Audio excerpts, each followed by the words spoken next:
In a strange way, for me, oftentimes watching films is a bit like watching a figure skater in the Olympics.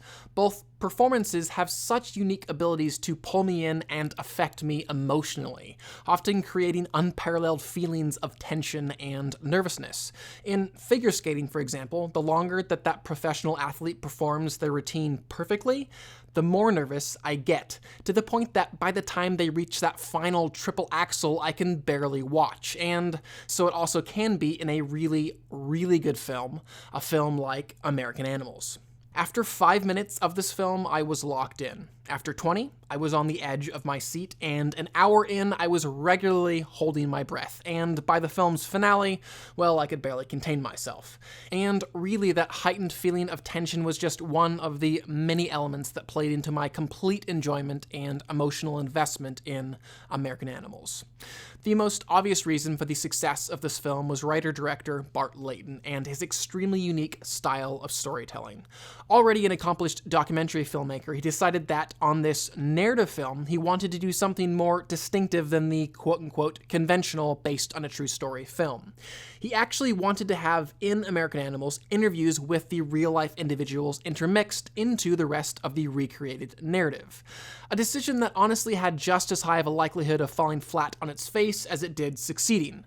I could just imagine watching this film, finding myself getting invested in that recreated narrative with its specific flow, visuals, and characters, only to find it time and again derailed by a number of clunky, less interesting interviews.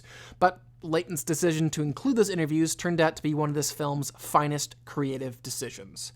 The first reason that it was so successful was Layton had so clearly taken the time to actually construct this entire film, its structure and its dialogue, around those interviews.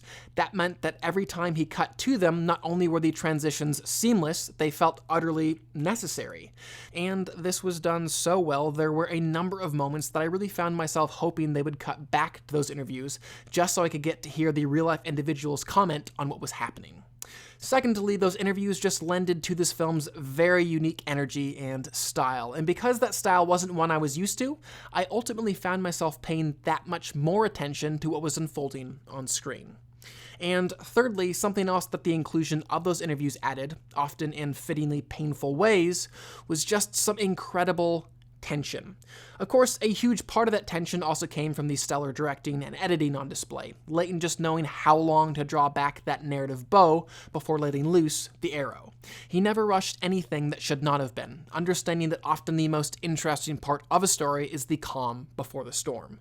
But again, it was the inclusion of the real-life Spencer, Warren, Eric, and Chaz that did most of the heavy lifting when it came to the tension in this film. I wasn't just once told at the top of the film by some impersonal title card that this really happened. I was shown it by the faces of those men, faces that grew graver and graver as the film went on. And their palpable feeling of remorse and regret just dug this giant pit in my stomach. Their crestfallen looks told me that they had done things that they were truly sorry for, and then left me to wonder, what? What did they actually do, and what was I about to see? And that constantly made this crime feel so very real, and the possibility of violence in it truly terrifying. Those were real people, and every single one of their decisions now felt like they were going to have lasting and meaningful consequences. Something else that this film did extremely well was balance a variety of tones. As the film opened, I was very much made to empathetically relate to where these characters were at, which was so very important. If I was going to buy the rest of this film, which showed these guys planning and actually attempting to steal a number of valuable books, I had to have some sort of connection to them and their reasoning for doing what they did.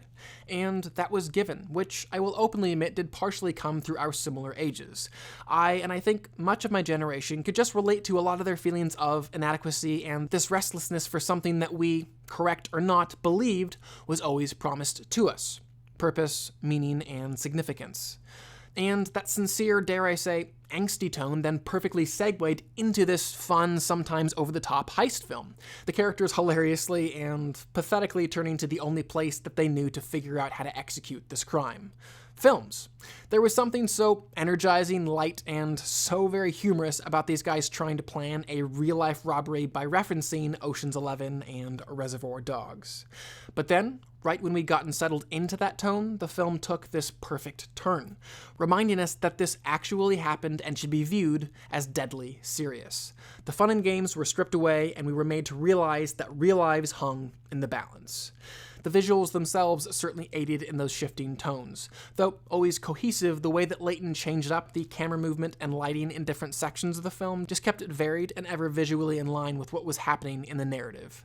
I really cannot say enough about the outstanding cast in this film, each of them channeling their real-life counterparts without ever feeling like they were simply trying to imitate them. Though a lot of praise is going towards Evan Peters, and deservedly so, his very energetic, spirited, and perfectly quirky performance would not have been as great as it was without the much quieter, more relatable Barry Keoghan. The chemistry of the ensemble and the different ways that each actor's energy and personality played off the others was also a genuine delight.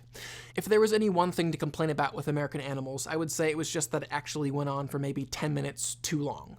Though I absolutely appreciated what happened in those 10 minutes, it still felt like the filmmakers could have gotten to and through those minutes a bit more efficiently. At the end of the day, though, American Animals has quickly become one of my very favorite films of 2018, and I highly recommend that you check it out. And for all of these reasons, I will give the film a 4.5 out of 5 and a heart. I would still love to know what you guys thought of the film, though, so definitely comment below and let me know. And finally, please do subscribe. I'm going to continue to talk about films and television on this channel, and I would love you to stay up to date on all of those things. But for now, I'm Chris Hartwell. This is The Heartbeat. Thank you for joining me.